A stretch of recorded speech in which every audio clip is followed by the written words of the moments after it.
Halo guys, assalamualaikum. Babak baru pertarungan Pilkada Jakarta makin seru. Setelah kemarin Mas Pram Rano itu didukung Mbah Amin, kocak. Abah Anis.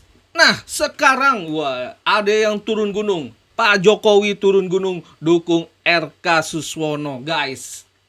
Mantep banget gak tuh. Setelah sebelumnya RK Suswono juga dapat dukungan dari Pak Prabowo meskipun hanya dalam gambar makan malam aja.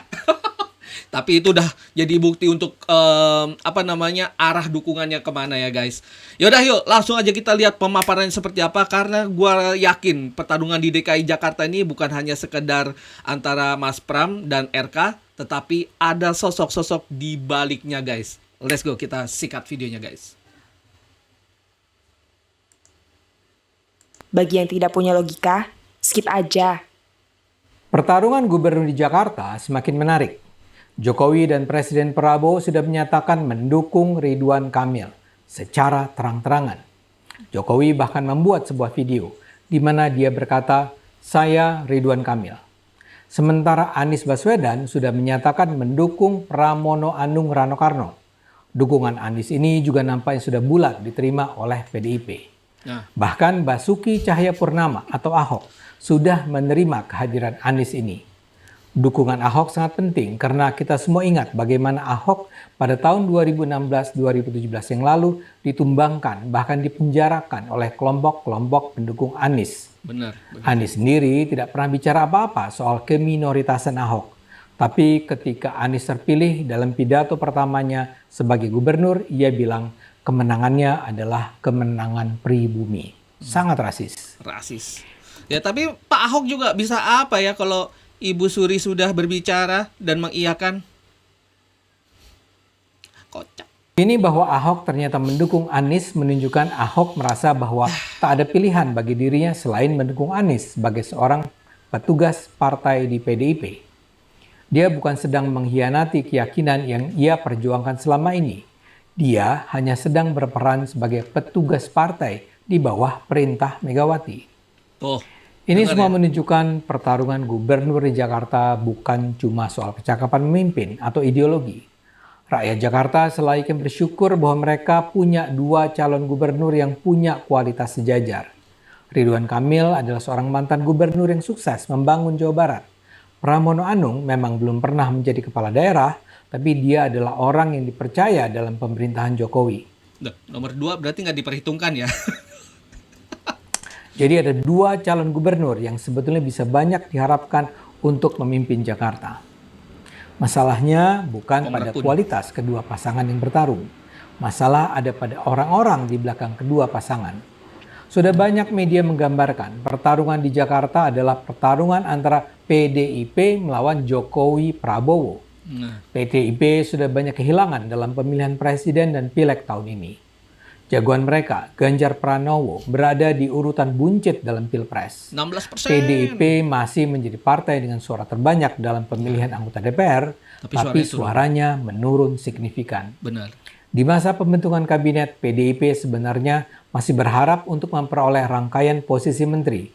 Bahkan sempat terdengar Prabowo sudah menyiapkan 3 kursi menteri untuk PDIP. Tapi semua itu gagal karena para pimpinan PDIP nampaknya terlalu sombong untuk menghadap presiden. Mereka akhirnya tidak punya kursi sama sekali dalam kabinet. Banyak pimpinan PDIP percaya kekalahan mereka diakibatkan oleh ulah Jokowi. Karena itu, dalam diri PDIP nampaknya ada hasrat membara untuk merebut kursi-kursi kepemimpinan di daerah strategis sebagai pembalasan terhadap Jokowi. Padahal suaranya menurun, pilpres kalah, ya ulah mereka sendiri. Ulah mereka sendiri. Mereka menggembosi suaranya sendiri gitu ya, bukan karena Pak Jokowi, tapi karena mereka sendiri. Mereka nggak pernah mau mengaca, guys. Untung Mahkamah Konstitusi mengeluarkan 2 keputusan yang menguntungkan PDIP dalam pemilihan gubernur kali ini. Keputusan MK pertama adalah soal direndahkannya batasan threshold jumlah suara partai yang berhak mengajukan nama calon gubernur. MK menyatakan tidak perlu lagi 20% suara partai untuk mengajukan nama calon kepala daerah. Dengan hanya 6,5% sampai 10% suara, calon kepala daerah sudah bisa dimajukan. Karena keputusan itulah, PDIP bisa mengajukan maju. nama Pramono Anung di Jakarta tanpa harus berkoalisi dengan partai lain. Pada waktu itu sempat ya, Mas Anies tuh mau di naikin nama sama PDIP. Cuman katanya sih nggak mau nurut. Si abang. Semula orang menyangka keputusan MK itu dikeluarkan untuk kepentingan majunya Anies di Jakarta. Ternyata tak ada satupun partai yang merasa Anies layak diajukan di Jakarta. Baru sekarang kita sadar, keputusan MK ini dikeluarkan untuk kepentingan PDIP mengajukan nama Pramono. MK juga menganulir keputusan MA tentang usia calon yang hendak maju dalam pemilihan kepala daerah. MK menetapkan usia calon kepala daerah harus sudah mencapai 30 tahun saat diajukan sebagai calon gubernur dan wakil gubernur. Singkat kata, dengan dua keputusan MK itu, PDIP bisa memajukan nama Pramono sebagai calon gubernur Jakarta, PDIP memajukan nama Andika sebagai calon gubernur Jawa Tengah, dan Kaisang Pangarep tidak bisa maju sebagai calon wakil gubernur Jawa Tengah. Soal Kaisang ini juga penting karena kalau Anda ingat berbagai survei ketika itu menunjukkan suara dukungan terhadap Kaisang relatif tinggi. Bahkan bisa dibilang kalau pasangan yang maju adalah Lutfi dan Kaisang di Jawa Tengah, mereka akan relatif mudah memenangkan pertarungan. Tapi dengan keputusan MK itu, Kaisang tidak bisa maju, PDIP bisa memajukan nama Andika. Dan sekarang Andika pun berpotensi kuat memenangkan pertarungan. Sekarang kembali ke Jakarta. Pertarungan yang terjadi adalah RK dan Pramono. Semula banyak pihak menyangka RK pasti menang karena dia kan memang maju dengan dukungan Koalisi Indonesia Maju. Kim Plus. Tapi kondisi secara perlahan berubah. Secara mengejutkan, survei-survei yang bisa dipercaya menunjukkan suara Pramono melampaui suara RK secara signifikan. Dalam survei terakhir SMRC yang dipublikasikan, selisih suara mereka sudah mencapai 7%. Pramono 46%, lawan RK 39%. Ini jelas mengkhawatirkan kubu RK. Saya sendiri sudah membuat video beberapa pekan yang lalu mengingatkan kemungkinan kalahnya RK. Sementara tim Pramono terlihat menggelora di mana-mana, tim RK justru kelihatan seperti malu-malu kucing. Beredar kabar bahwa dana kampanye Pramono mencapai 7 triliun rupiah. Sementara dana kampanye RK hanya berkisar ratusan miliar rupiah. Duit dari mana, Bos? 7 triliun, Bos. Buat pilkada doang. Duit panas tuh.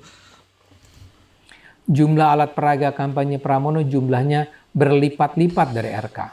Kehadiran pendukung Pramono di media sosial jauh lebih aktif. Apalagi kemudian muncul blunder calon wakil gubernur RK Suswono yang menyamakan Nabi Muhammad dengan pemuda penganggur yang seharusnya dinikahi janda kaya. Saya sudah mengingatkan, kalau tidak ada langkah-langkah darurat diambil, RK sudah hampir pasti kalah. Kesadaran semacam itulah yang mungkin membuat Jokowi nampaknya akhirnya merasa harus turun tangan. Benar. Dia memilih untuk secara eksplisit menyatakan dukungannya terhadap RK. Presiden Prabowo sudah lebih awal menyatakan mendukung RK, tapi tidak dengan cara yang sepenuhnya mengkampanyekan RK. Kini sang presiden dan mantan presiden sudah tegas. Mereka mendukung RK dan berharap rakyat Jakarta melakukan hal serupa.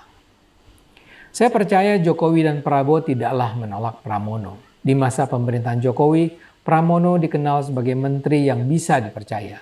Betul. Tapi masalahnya, kita tidak bisa melihat Pramono dan Rano Karno sebagai dua tokoh yang berdiri independen.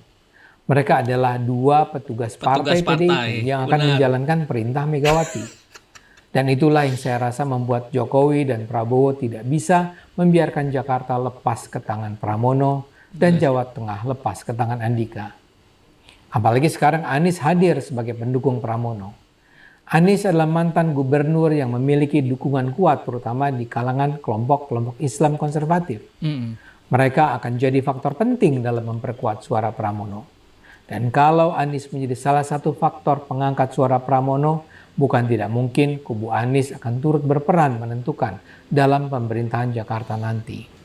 Salah satu tangan kanan Anies, Kees Khalifah misalnya, saat ini sudah terbiasa hadir di berbagai kampanye Pramono. Bagi saya kekuatan Anies sama sekali tak bisa dibandingkan misalnya dengan FPI yang saat ini tiba-tiba saja menyatakan dukungan pada RK. FPI saat ini sudah menjadi sekedar boneka yang tak bertaji.